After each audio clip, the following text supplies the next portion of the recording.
चला आता पिकअप पडला आहे, निघायचं आहे. सध्या मीटर प्रमाणे चालू आहे, माहिती आहे ना तुम्हाला? नाही सर, माहित नाही. गव्हर्नमेंटचा सर नवीन रूल आहे, 25 रुपये पर किलोमीटरने आहे.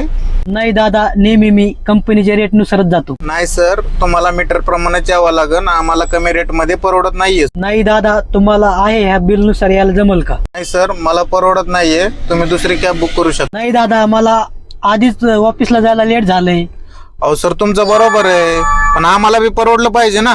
पण साहेब, मी नेहमी जातोय ना, नेहमी बिल प्रमाणे जातो मी. हा सर, पण आम्हाला परवडतच नाहीये त्या तुम्ही ज्या रेट मध्ये देतोय तो ओला. नाही सर, आता नेहमी जातोय मी. चला राव, घ्या. नाही नाही सर, नाही, मला नाही परवडत. तुम्हाला बघा, तुम्हाला काय आता मी वाटतं? कुठे दुसरी कॅब बुक करू? आधीच टाइम झालाय. हा सर, ते तुमचं बरोबर आहे प्रॉब्लेम, पण आता सध्या कसं आहे माहितीये का सर, मीटर प्रमाण असेल तर सांगा, नसेल तर अहो तुम्ही- साहेब, मी नेहमी जातोय राव, तुम्ही असं काऊन करताय? बरोबर आहे सर तुमचं. आता मी तरी काय करणार बरं?